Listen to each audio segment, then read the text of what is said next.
Okay, let's just dive right into one of the weirdest and most fascinating topics out there, the homunculus. For centuries, this idea of creating a human being artificially has been this central, kind of hidden mystery for alchemists and mystics. Now, when you hear that word, this is probably what you picture, right? A tiny little man, grown inside some kind of glass bottle.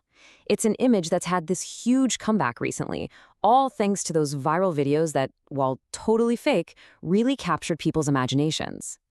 And yeah, that's pretty much how we see it today. The whole subject is mostly treated like a joke, just the crazy ramblings of medieval writers. For the mainstream scientific world, it's a complete non-starter.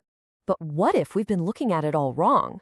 What if this whole homunculus idea wasn't just a fantasy, but a kind of code? A clue pointing to a lost and maybe even a deliberately suppressed science of creating life? To really get what's going on here, we have to look past the whole tiny man in a jar myth and dig into the alchemical principle that's actually at the heart of it all. So the term you need to know is artificial generation. This was considered the real secret art, the ability to create life using alchemy, totally separate from natural birth. This one concept, right here, is the key to understanding everything else. And nobody is more famous for this than the legendary Renaissance alchemist Paracelsus. And he wasn't just talking about this stuff in theory. Oh no, he actually left behind a recipe.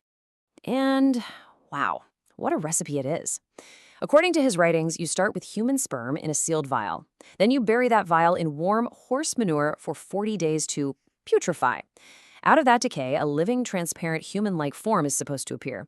You then have to feed this little being for 40 weeks with something he calls the arcanum, which was basically the alchemical secret of life itself. And the result? A living, breathing, but very tiny human child. And just listen to how seriously he talks about this. For Paracelsus, this wasn't some weird thought experiment. He called it the greatest and highest secret, a mystery above all mysteries. To him, this was real, profound, and maybe even dangerous knowledge. But here's the plot twist. As wild as Paracelsus's recipe sounds, he didn't just make it up. He was actually working from much older and, frankly, much darker blueprints. I mean, it really makes you wonder, doesn't it? Where in the world does a concept this bizarre even start?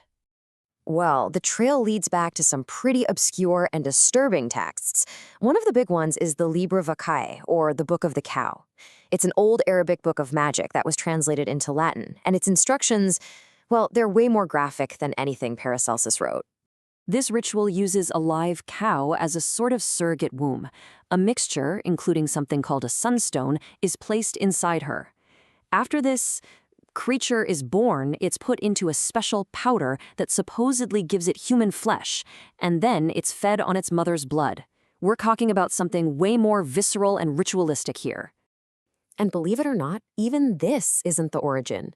This ritual has echoes of a much older Roman practice called bugonia. Famous writers like Virgil talked about it. It was this method for spontaneously generating a swarm of bees from the carcass of an ox. See the connection? Life from decay inside a sealed animal host. The core idea is the same. So you can actually trace this hidden lineage of an idea. It starts in ancient Rome with bugonia, gets way more intense with these Arabic texts, then Paracelsus refines it into his alchemical recipe, and from there it gets passed down and guarded by secret societies. And this wasn't some fringe belief held by a few weirdos. It was an obsession for some of the greatest and most respected minds in history. These guys became the keepers of the secret. I mean, just look at these names. John Dee, the trusted advisor to Queen Elizabeth. Sir Isaac Newton, who actually wrote way more about alchemy than he did about gravity. Robert Boyle, the father of modern chemistry. They were all secretly fascinated by this. Even the famous Royal Society was founded by men who were deep into alchemy and secret groups like the Freemasons. And that's the key thing to realize. This was never meant for the public. It was an elite secret, something you only discuss behind closed doors in the highest circles of power and science. Which brings us to the big conflict. If this knowledge was so important, why did it vanish? The argument from our source is that it wasn't just disproven, it was actively suppressed. So in the 17th century, you've got this huge intellectual battle going on. On one side, you have the ancient idea of spontaneous generation, which is the foundation for all this homunculus stuff. And on the other side, you have the new, rising power of the scientific method. Now, this is the classic experiment by Francesco Redi that everyone learns in school. It's supposed to be the proof that spontaneous generation is impossible. He showed that if you seal meat in a jar, no maggots appear. Case closed, right? Well, from the alchemist's point of view, this experiment was a joke. It didn't meet any of the complex, ritualistic conditions. He wasn't practicing the art. He was just leaving meat in a jar. So the argument here is that this wasn't just a simple debunking. It was a strategic power play. It was about a new scientific establishment pushing out the old alchemical worldview to make room for a new, purely physical, materialist science to take control. And here's the ultimate irony. Fast forward a couple centuries, and Darwin's own theory of evolution ends up needing a moment of spontaneous generation to get the whole thing started, the very first life form emerging from non-living matter, a concept they eventually just gave a new, fancy name, abriogenesis. To put it bluntly, as our source material does, they never debunked spontaneous generation. They just changed the name. The core idea was too important to throw away completely, so it just got rebranded and folded into the new science.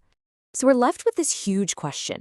Was this powerful ancient science of creating life deliberately wiped from our history books? Or did it never really go away at all? Did it just evolve, go underground, and continue in secret, maybe even laying the foundation for modern mysteries like cloning and genetic engineering? The answer, it seems, might still be a secret.